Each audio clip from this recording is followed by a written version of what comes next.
Um, so, welcome to everyone who's here. My name is Erica Cheung, and I'm the Assistant Director at Foto Relevance. For those of you who are new to us and our programming, we are a contemporary fine art photography gallery based in Houston, Texas. Currently on view, we have a group exhibition entitled Now You See Me, which includes works by the two artists who are here with us today, Takigawa and Priya Kambli. Thank you to the both of you for lending us your time, your work, and your voices. To everyone watching this talk live and to everyone who filters in, I am so grateful to be in this virtual space with you, and I'm looking forward to the next hour. To begin, I'm going to share my screen. Can we all see this okay?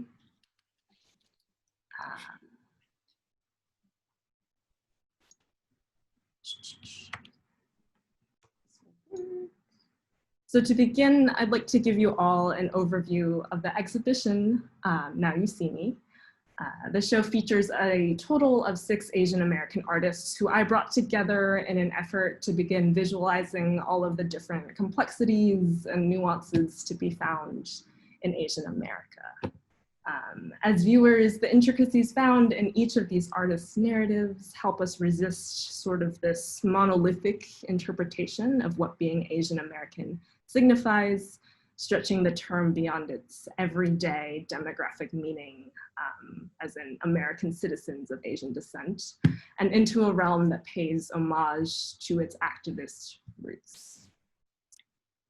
For those who don't know, the term Asian American was coined in 1968 by a group of students at UC Berkeley, many who were influenced by and stood with the Third World Liberation Front, the Black Power movement, and the anti-Vietnam War movement. Before this moment, Asian Americans were either referred to as Oriental or as being from their country of ancestry. By giving themselves a name, one that distinctly marks their Americanness, Asian Americans were essentially creating a political identity for themselves. As the activist Chris Ajima said, the phrase became less a marker for what one was and more for what one believed. As such, Now You See Me is premised upon the belief that Asian America is complicated, vast, and quite frankly, incomprehensible. But this exhibition suggests that we might begin to understand it through the stories told by these artists, and that the tales they weave are just as American as the ones we normally tend to think of as being part of the American canon.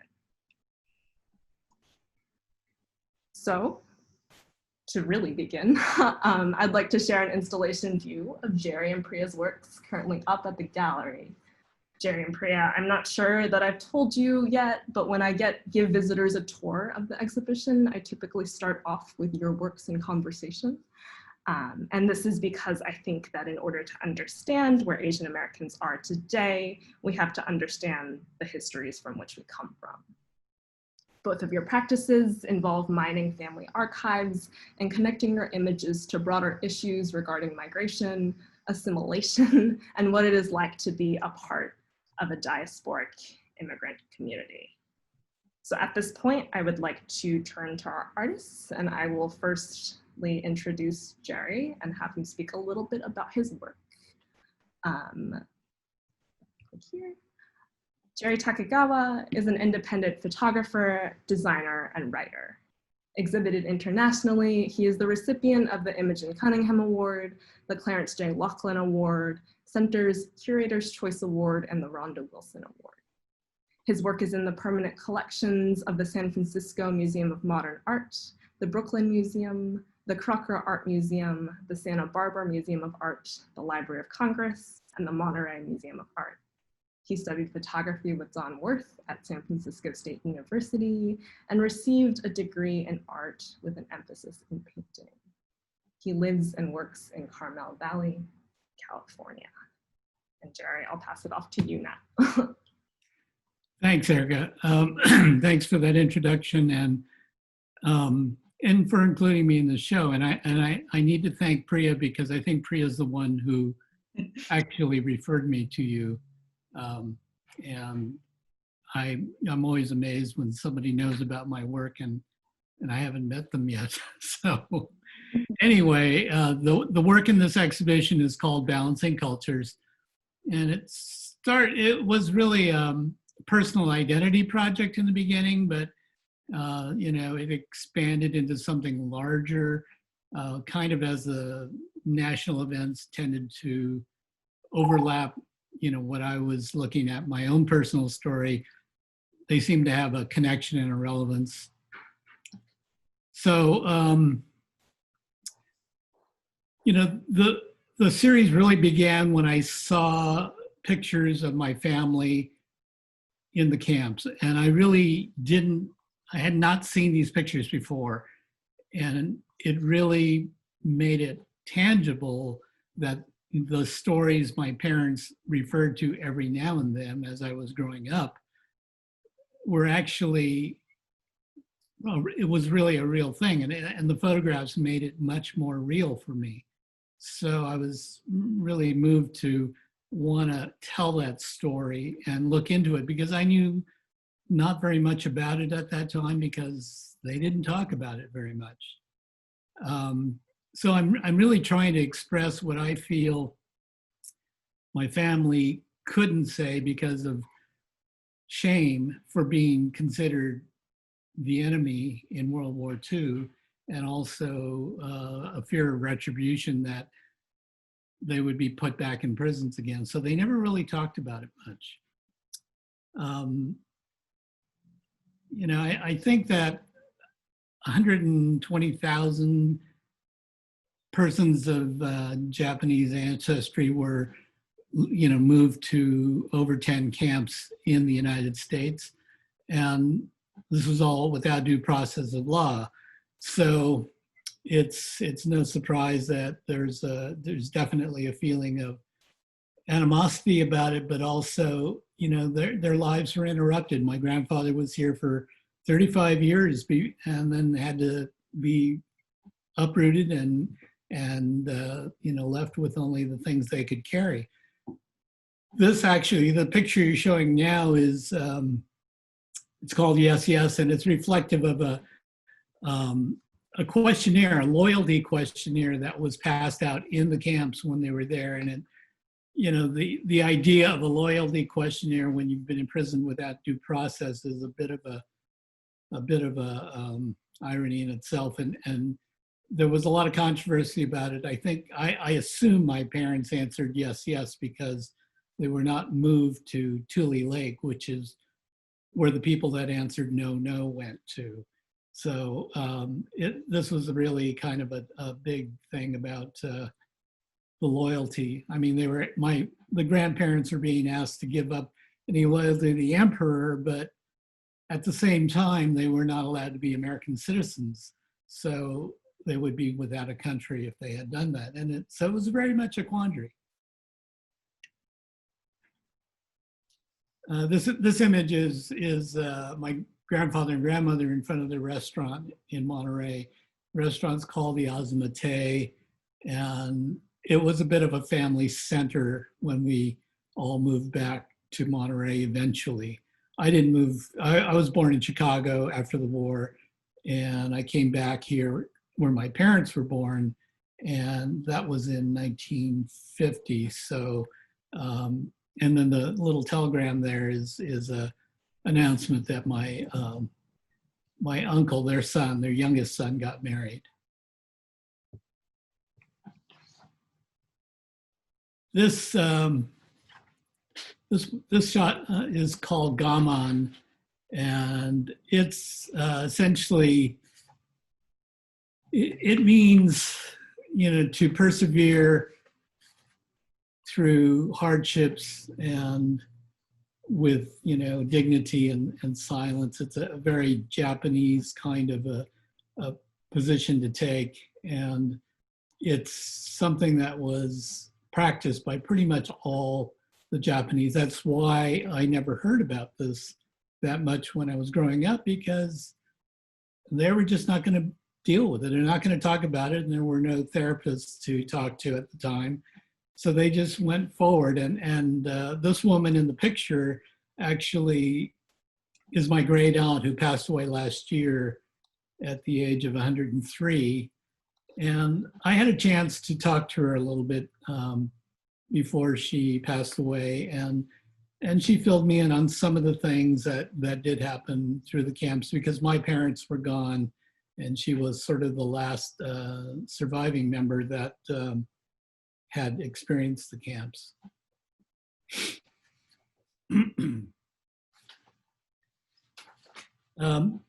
That's me in the middle there in Chicago, and pretty darn fresh. I think, you know, when I think about this project, I think that doing the project and then my parents passing actually kind of gave me some permission to do this, because I was kind of going against the grain by talking about the experiences that they had, their feelings. And, you know, it feels like I was betraying them in the beginning, because so it was very difficult. It was very challenging. I had to kind of work through all that stuff to be able to start saying these things.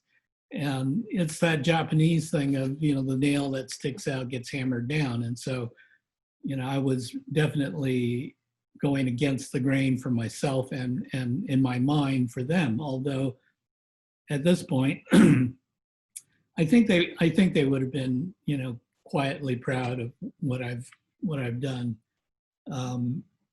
The little type in the illustration says silence sanctions, and so my feeling is, if silence sanctions, then documentation is resistance. Yeah, thank you so much, Jerry. Sure. And I think I maybe put it in your Lens Scratch interview, but I think I just really admire like the bravery it takes to kind of face up to, I think, the histories that we come from. And I think your work is doing exactly that, even though it's not something that is fun to do per se. So thank you for that. You're welcome. Next, I want to introduce Priya Campbell. So Priya Kambli received her BFA at the University of Louisiana in Lafayette and an MFA from the University of Houston, which is right here in our backyard. She is currently professor of art at Truman State University in Kirksville, Missouri. In her work, Kambli has always strived to understand the formation and erasure of identity that is an inevitable part of the migrant experience, exploring the resulting fragmentation of family, identity, and culture. This began with her Suitcase series in 2006, which referenced her journey to the United States and her act of distilling her entire life up until then to fit within a single suitcase, which weighed about 45 kilograms. The same concerns carry through to her current body of work, Buttons for Eyes. In this body of work, Kambli explores broader cultural debates around migration and identity, particularly as they have been recast in the dramatically changed context of anti-immigrant rhetoric, now amplified at the highest level of government, and which has altered the context in which migrant voices like hers are heard. Kambli's artwork has been well received, having been exhibited, published, collected, and reviewed in the national and international photographic community. She was the winner of the inaugural Female in Focus 2019 award, aimed at addressing the gender imbalance in the industry by highlighting the exceptional quality of work by female photographers around the world.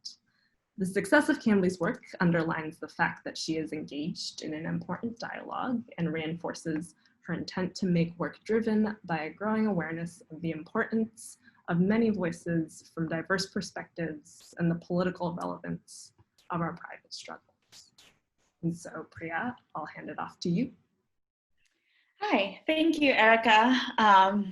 I wanted to say I'm so excited to be paired with Jerry. Jerry, I've seen your work and loved it for so long. So it's such an honor to have a corner where we both are present. You know, our work is present and in dialogue with each other.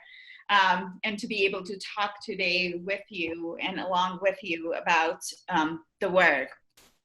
So I'll talk a little bit about this body of work, but I kind of want to sort of preface that I've been making work for about 20 years or so that have dealt with these issues, the themes of fragmentation of family, fragmentation of identity, and its erasure for about 20 years or so. And I've done this through sort of this archive of images that I brought with me. The work that I'm making and the work that when I started making it stems from this loss of parents at a very early age, coming to America at age 18, and coming with sort of the inheritance that I had, which was family photographs and this photographic albums that they had, and bringing them with me to the States here. And so when I initially started working with the archives, my desire was to kind of create some sort of relationship or bond with the people that were present in the archive. And they were mostly my parents, my grandparents, a few scattering of aunts and uncles, and I really wanted to see how I could have a relationship which had been kind of cut short pretty early in my life, and wanted to have an adult relationship with them, right? But soon as I'm working with this over the years, I realized that I'm not just necessarily interested, I am interested in the people in there, and I'm interested in having a relationship, a conversation with them, but I'm also really interested in this archive and what it means to have an archive, and what that means as an artifact, the photographic material of an archive. And I also started realizing that my relationship with the archive was actually longer at this point than my relationship with the people in the archive. And so I'm really thinking about, this idea of a photographic archive and what that means, and the medium of photography and what that means. And also this idea of like posing questions and thoughts and questions and having conversation with that archive and what that means, and how do I take an archive and pose these questions and desires that are sort of turmoiling, like kind of moving around in my head because my life is shifting, moving, changing, and posing these questions to my archive, which they don't necessarily have an answer to, but I have nobody else to pose those questions to. And so the title, Buttons for Eyes, comes from sort of my mother asking me when I was little. It's a phrase that she would say to me when I was little. She would always say, "Priya, where is blah?" And I would always go, "Well, I don't know where blah is." It would be right in front of my face, and I would be like, "I have no idea where that is." And so there was this question she would always ask, and it was always sort of a little bit cutting, which was like, "Do you have eyes or buttons for eyes?"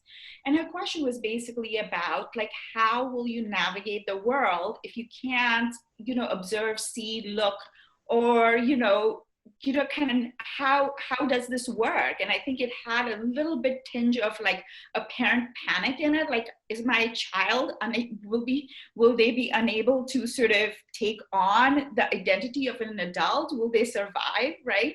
And at the same time, sort of a little sort of loving child to it, where you kind of just say, oh, you have buttons for eyes. But it's kind of fascinating to kind of think about, that phrase, and to think about the fact that when I'm looking at this archive, I'm posing questions to the archive that I'm sort of dealing with in my life, what I'm observing, what I'm seeing while I navigate. I've come here, I've been here for a long time. I'm married to a Caucasian man. I have 2 kids that are half and half, I'm sort of, life is changing, things are shifting. And, not only just my life, but the life around me is shifting and changing. For the last few years, the conversations that are in play are sort of about sort of the migrant narrative and how negatively it's sort of looked upon and thought upon. And so I'm taking all these questions that arise in my life and laying at them at the footsteps of my archive. And not that they necessarily have my answers, but I don't really necessarily know where else to take my questions to. And so when I'm taking these questions to them, I'm also asking them for answers and recontextualizing them so that they provide me with some sort of answer, some sort of question, or some sort of like anything that I can find to kind of come in terms with these thoughts that I have, these thoughts that are sort of running around in my own head. I kind of want to end with this poem that my husband and I have been working together, and so we've been writing together. And so this is one of the poems that comes from that collaboration between the two of us. The poem is, long hands like green shoots slip out from the traditional garb on those on whom the spirit descends. Documentation, assimilation, aspiration, we will carry them in a box. And that's what I have for you.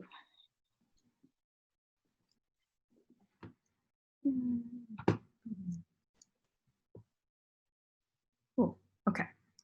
Thank you for that, Priya. And thank you for that collaboration poem. I haven't heard that before in your former art. Yeah, it's new. It's just happening, and so it's exciting because the work is morphing again. Because we've been working. Means my husband and I, like, we've been together for 20 years. We both work in the same, university. He's my chair at the university. So it's collaborate, and we have 2 kids together. So it's really interesting because in some way he's been archiving the work that I've been creating. And so the storytelling that I'm doing in my own work, I've been telling him the stories about this. So now he's sort of repeating them back to me, so it's been really interesting to kind of have those sort of dialogues and to kind of have the story in a story in a story happening, Yeah, that kind of like external view of what you are going through and somebody else telling your story as you're telling somebody else's story. Exactly. Inherently is just what humans do in general, right? As we continue passing down these stories. So I think I wanted to maybe open up into a panel with the 2 of you now. So I have a couple of questions lined up, but also if anybody in the audience has questions, feel free to drop them in the Q&A and I'll try to either integrate them as we're speaking or we'll save them for the end. So I think when I started introducing the both of you, one of the things I focused on and was thinking a lot about is how both of you are using these archival family photographs.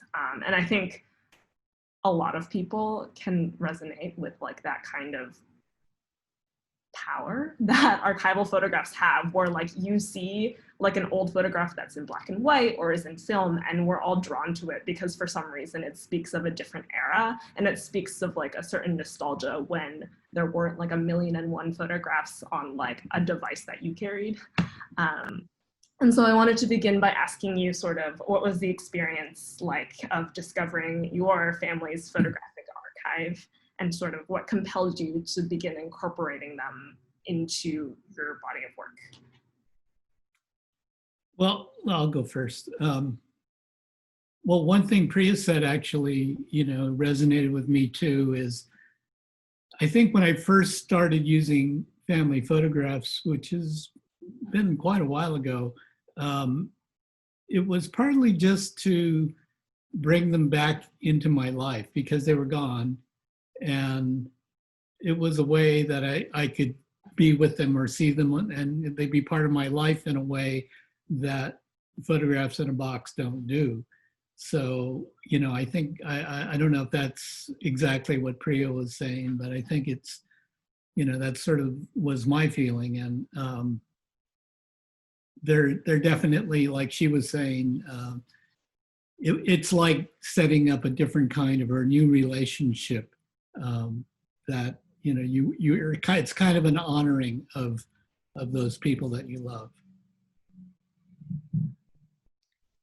Yeah, and I think I'll kind of continue, Jerry, from where I loved what you talked about, like in a way, it's easier to use the photographs with the parents passing because there's a freedom to it. There's, if they were still alive, I think there would be a hesitation because I would be taking on a legacy or something that wasn't necessarily mine to speak about yet, And so with the fact that for me, my parents passed away when I was 15, so I didn't start working with them till I was with the photographs till I was in their 30s.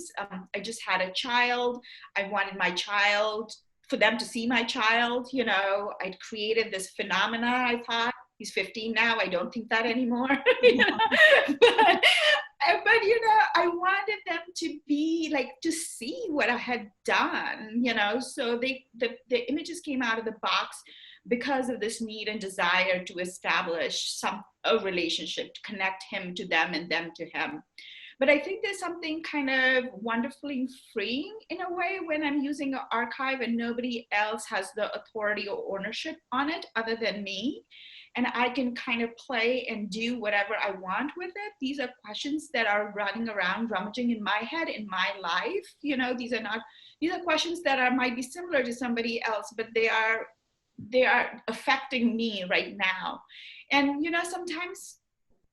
sometimes you don't know where to lay your questions at. And for me, I'm lucky to have this archive that I can lay them at their feet, and kind of have this little world in which I can kind of, clarify my thoughts. It's really truly about, sort of this need and desire to kind of really look at life that's around me. And they just happen to be sort of my sounding board through which that happens. Yeah, I think that is actually a really nice segue into sort of, I see a couple of questions popping up, and I think one of them kind of aligns with one of the ones I had. And Priya, you kind of touched on this a little bit about how you feel like you have more of a relationship with these photographs and this archive than you ever did with the people that they actually represent. And I sit here and that really resonates with me, first of all, because I feel like when I am making art, a lot of my art is centered around family too. And I remember like seeing photographs of my grandma, and I don't know if my parents are on this call, but if they are, hello. And yes, I've been pilfering the archive. But I think that strikes me a lot because I think growing up,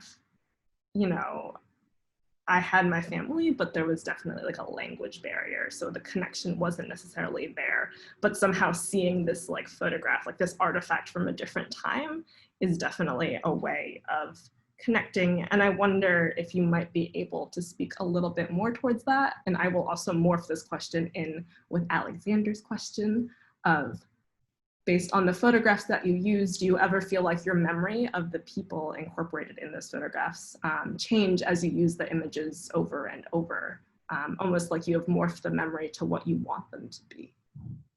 Oh, definitely. I would say, I think I loved what Jerry said, which was like, these are new relationships. They're old relationships, but they're also new relationships because, the old relationships were relationships that just happened because they were family members, if they were my parents, and whereas these, I'm forging a relationship with them. Like I am the primary force to kind of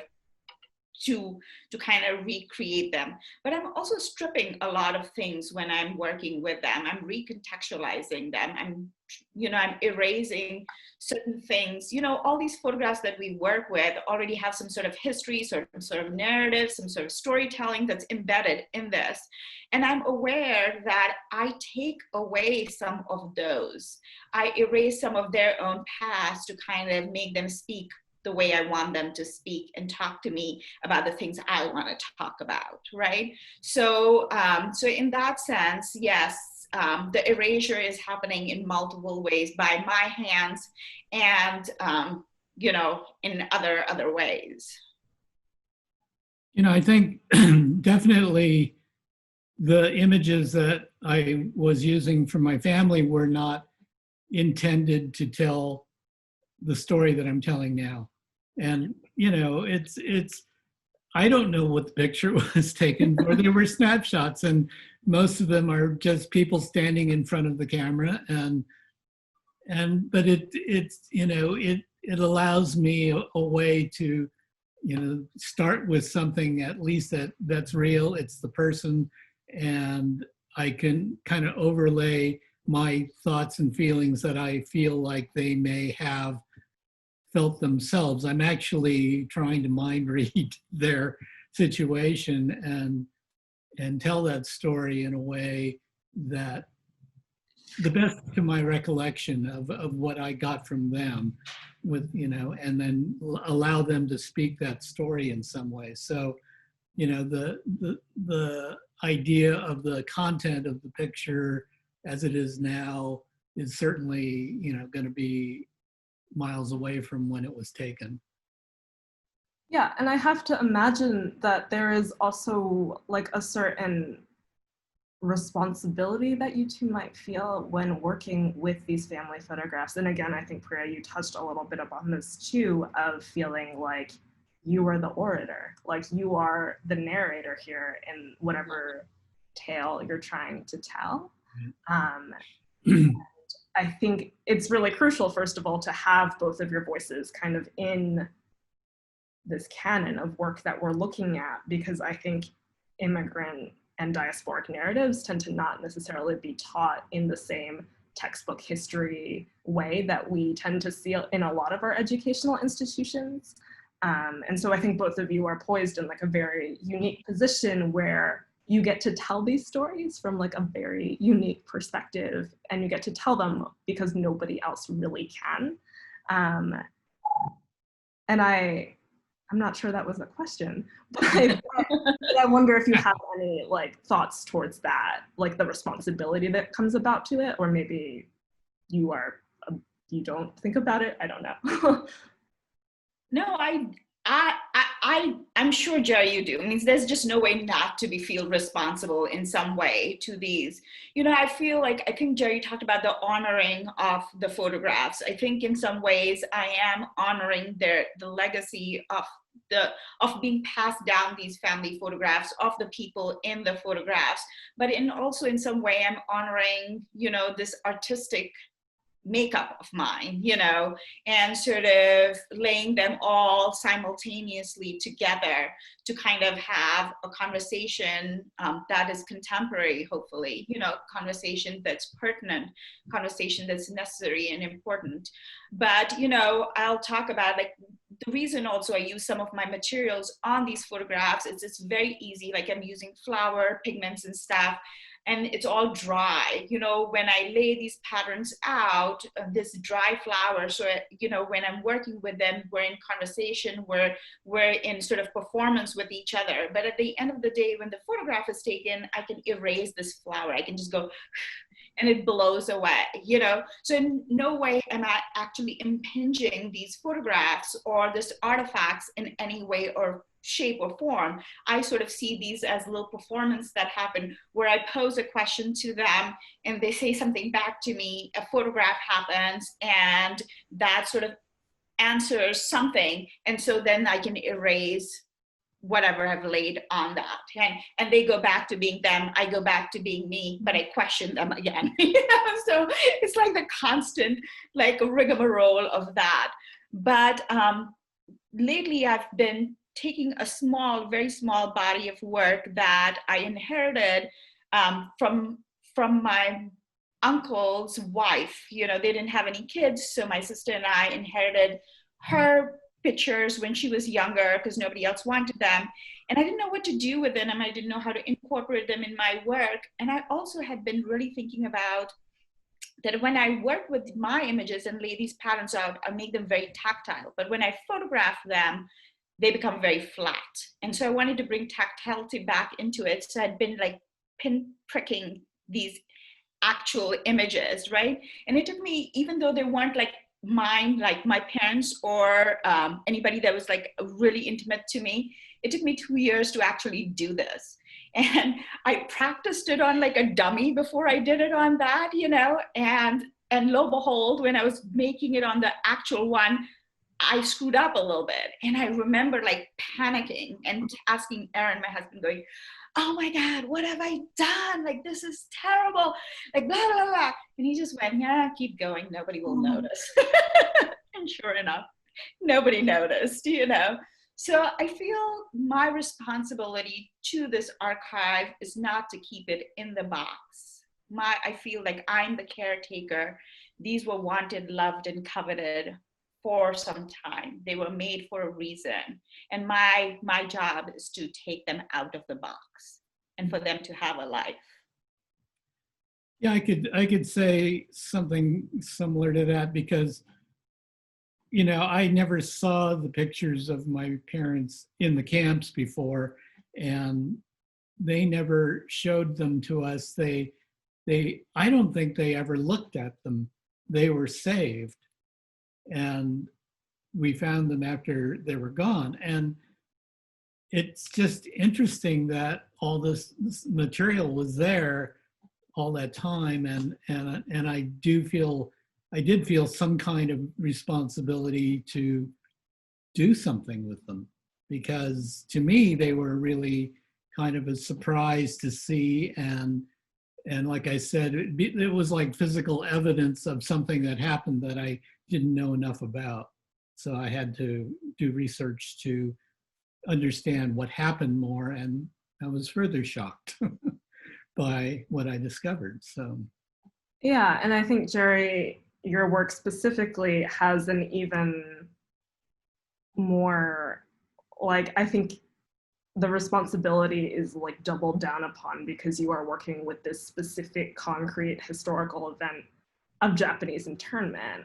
And I think you are kind of trying to add a specific personal narrative to this like blip in time that we do read about in textbooks, and you know, sometimes exhibits will devote a room to them, but I think at the same time you are trying to work in this space where you are negotiating these facts and the research, but also trying to combine it with this like human face of showcasing like, these are my family members. Yeah, I think everybody's story, from having gone through the camp experience, it's going to have its own little unique personal twist. At the same time, obviously, have some very common things as well.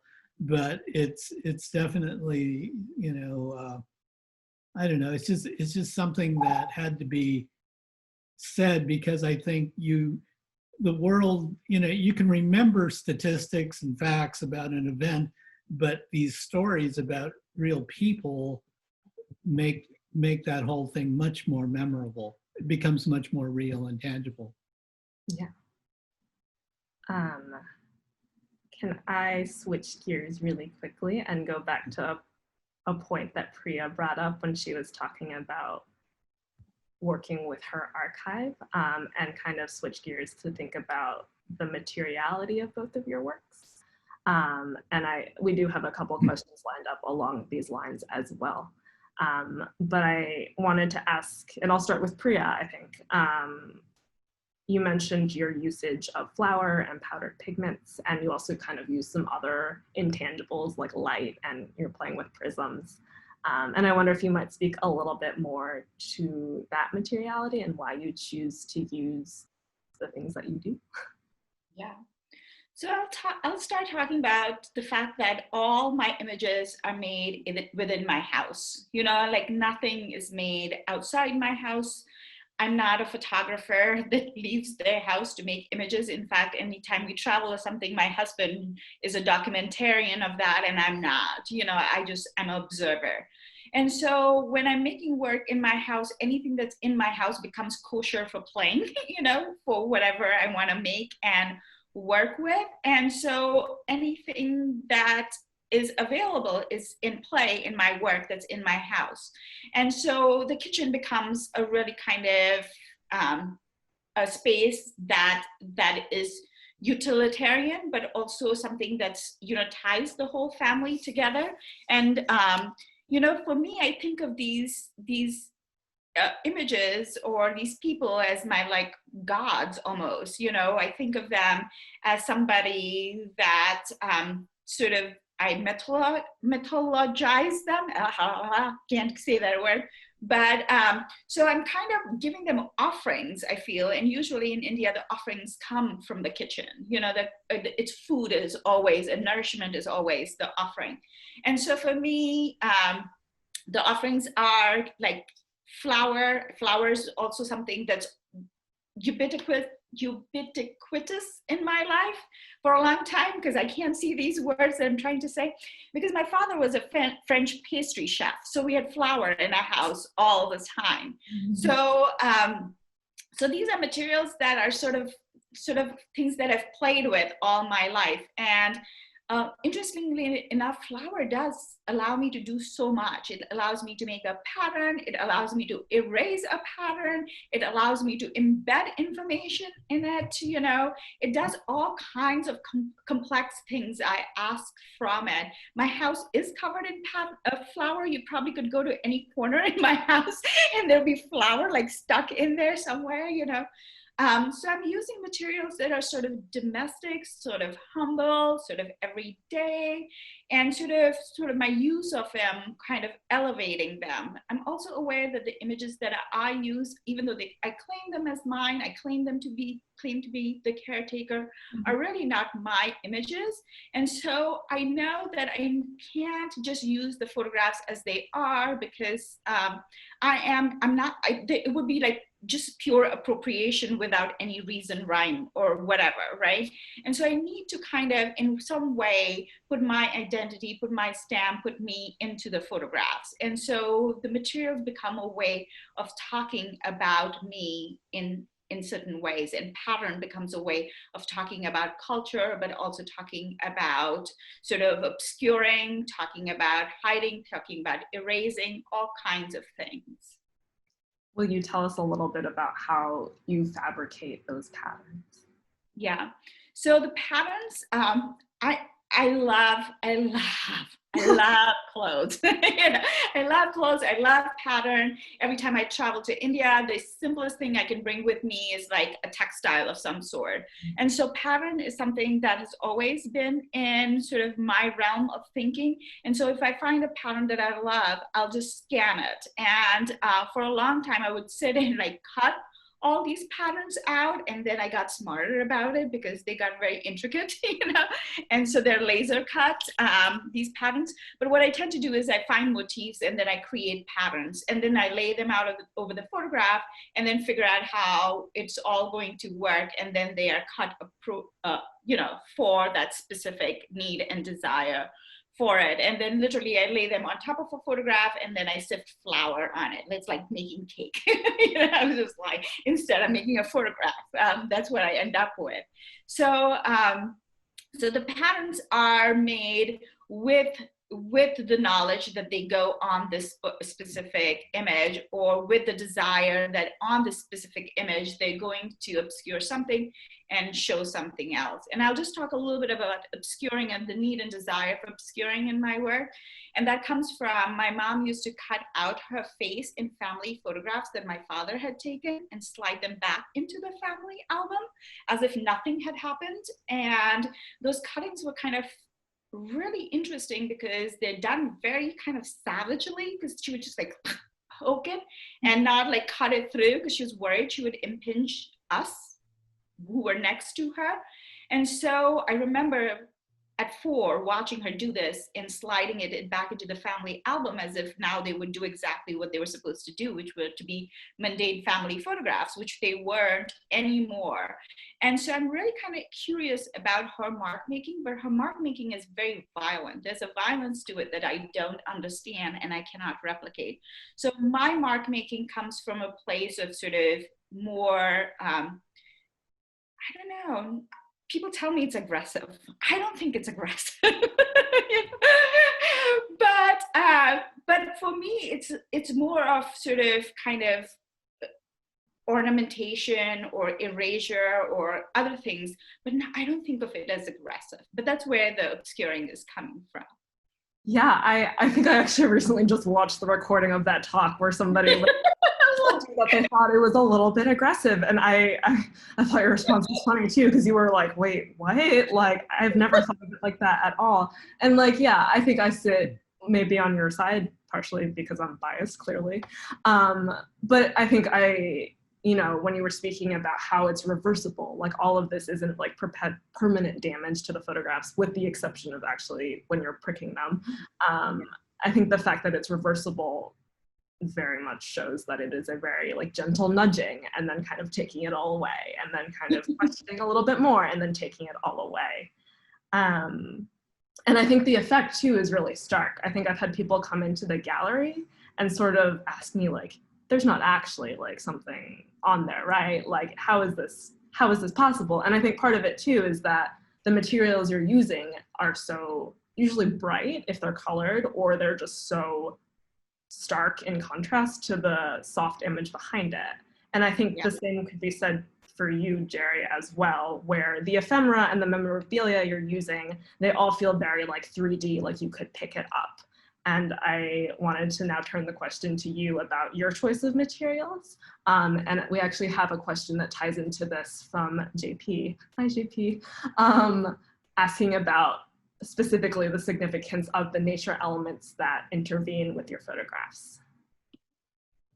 Yeah, the photographs that are serving as background, the family archival photographs, are printed slightly out of focus. So there is an immediate kind of photographic illusion of a distance. So it tends to go back a ways, as if we were using a fast lens wide open. But the objects that are laid on top then seem even more dimensional because of that soft focus in the background. And I do that partly for that effect because I like the feeling of it, but it also speaks a little bit to fading memories, in a sense, things that are not quite as clear as they were. But the thing about, I work in the house also, so there's a commonality there with Priya. But and my wife and I, so we both collect things, a lot of things that we like, both from nature and other little objects and things. And that's all part of the palette when I'm making an image, starting with the base image, and then in this series, wanting to speak to some certain thing, some part of history. And so there are documents I find, or artifacts that my parents saved, or things that speak to a specific issue. And like the questionnaire, the questions that I overlaid. And it's just really a very intuitive process of playing with these things together and seeing what else the image is asking for. In a sense, it kind of harkens back to my days of being a painter in the beginning, and having the painting say, you need some red here or something, and so you start looking for something that serves that purpose. So it is really a very intuitive creating of a temporary collage, not unlike Priya, although Priya's is much more like those Tibetan sand paintings than my work is just these objects laying on top of the photograph. And it's looking for that right arrangement, the right amount of stuff, and it when you see it, basically, and then that image gets recorded. So it's kind of half planned because it has an intention, but the rest is totally instinct. Yeah. Jerry, can I ask you, I know I use natural light in my work because I feel like my work has so much construction, like I have so much control on it already. And, so in some ways, like using natural light is allowing me to let go of control, and allowing me to kind of to wait, be patient. I'm kind of curious, like how are you photographing them? How does that work? Well, not in the kitchen, I'm in the dining room. And, you know, there's some big windows that are north facing. So it's a big window light essentially, Yeah. you know, very soft box. And it's, you know, sometimes I just wait for certain times of the day to shoot, but it is pretty much, you know, it's all natural light. There's no real, I used to use strobes and such, but I just make things as simple as I can possibly make them, because I'm more interested in what I'm doing in a creation sense and not controlling every possible technical thing. Yeah. Yeah, Jerry, will you speak a little bit about the book that is happening with Balancing Cultures? Yes, and there's so many parts to a book. And yeah, it's a book of the series Balancing Cultures, and hopefully will be finished by January. And I'm just finishing up on the text that I need to write. And I may even, you wrote something for, I think it's for the gallery wall that I may have taken off of one of the email things you sent out. But it was really nice, and I was gonna maybe see if it might actually work for the inside cover of the book, because it sort of lays the groundwork and it explains a little bit about tying into current events. You remember that? That would be an honor. Thank you. Anyway, yeah, it's, you know, I do design books for other people, and I'm just being my own worst client right now, because it's always, I think, hardest to do your own thing. Erica, there's a question for you in there that I want to ask you too. Can you see that? I can see it.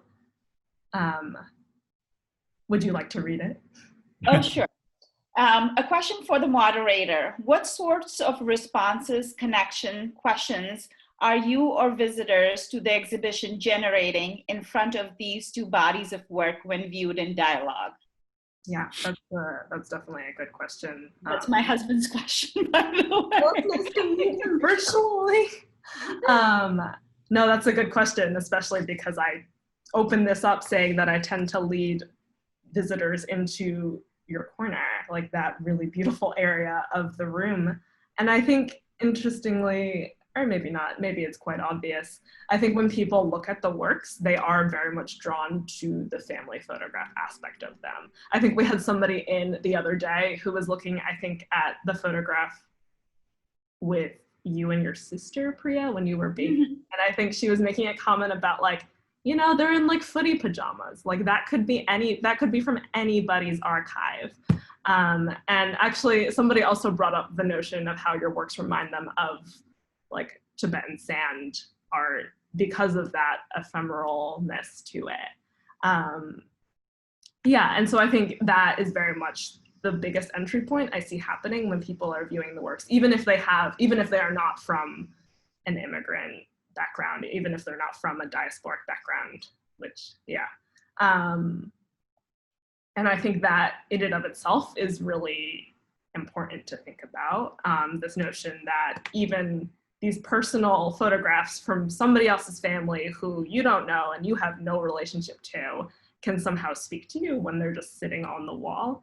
And I think is probably at the heart of what artists do in general, and trying to cultivate that empathy for narratives that are not your own. So I hope that answers that question. But yeah. Well, and maybe I'll pivot it back to the both of you and kind of ask, like, if you kind of see, and maybe we've already highlighted some of them, if you see similarities between your two bodies of work.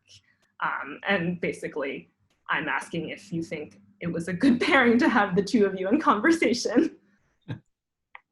No, I'm glad to have had a chance to talk to Priya about her work. Yeah, I think, you know, I think that, let's see, you were talking about so many things going on. The pairings of, yeah. Yeah, well, I think something just escaped my mind. I was going to say something, but go ahead and say something, Priya.